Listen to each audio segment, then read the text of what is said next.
ma rabtaa inaad iscaatayso, ma rabtaa inaad miisaan badan lumisid,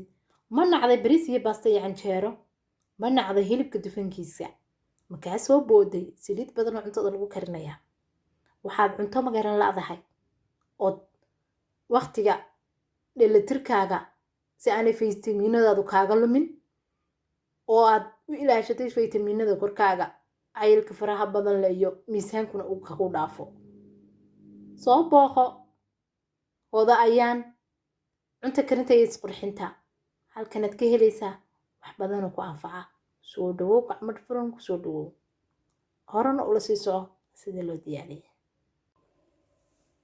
السلام عليكم ورحمة الله وبركاته. وقبلني هذا أيان عند كرنت إياه isqurxinta maanta waxay idin wadaa qolada saacateynaysa miisaanka iskarid aysay ee doonaysay inay dhexda yaraysato dhexda dhuuqsadii aaway alaabtaas maanta waxaan idin hayaa casho ama quraac ama qado kolba wixii aad doontid shay aan hilib lahayn oo dhag isku siisid insha Allah bidmillaahi kariim waxay kuugu fiican tahay haddaad doonaysid inaad miisaankaaga hoos u ridid ama aad dhiigaaga kor u soo kicisid aad iyo aad bay ugu fiican tahay. waad ku quraacan kartaa waana ku cashayn kartaa sidaad rabtid baad samayn kartaa waana wax aad iyo aad u fiican oo dhiigaaga badigooda kor u soo kicinaya aan subagna lahayn. way sababtaa dadkii iminka hilibkii way naceen ma jecla inta badan hilibka. waxa weeyaan kaabish saad u taqaaniin kaabish weeyaan kaabishka waan soo yaryaraysanay way fiidiyowgu inuu bato waa necbahay anigu kaabishka waa soo yaryaraysanay kaabishkii iyo baradho babrika basal iyo toon intaa weeyaan insha Allah bidmillaahi kariim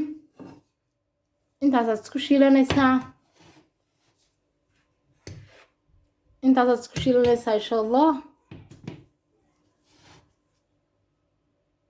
intaasaad isku shiilaysaa way isku kaa shiilmi doonaan toontii iyo basashii iyo babrikadii baan isku shiilanaynaa hadda yar kadibna waan isku daraynaa.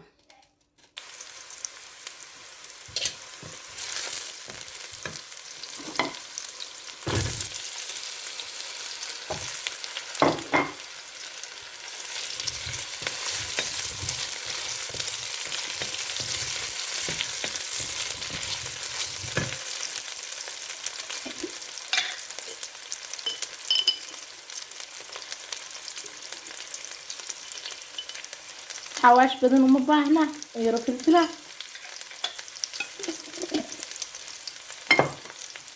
يا ملح لما نكدنا أنا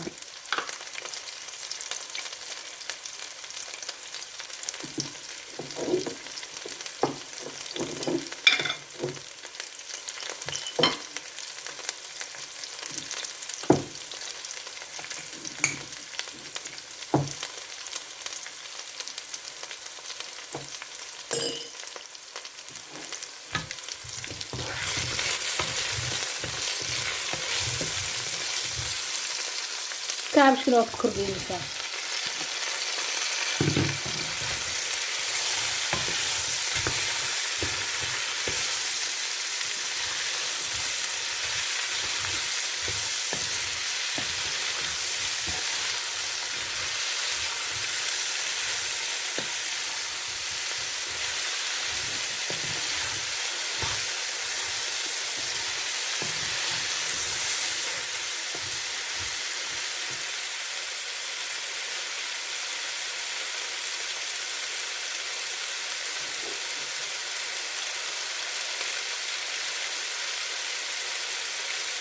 جلست بكي سبيا لو بدنا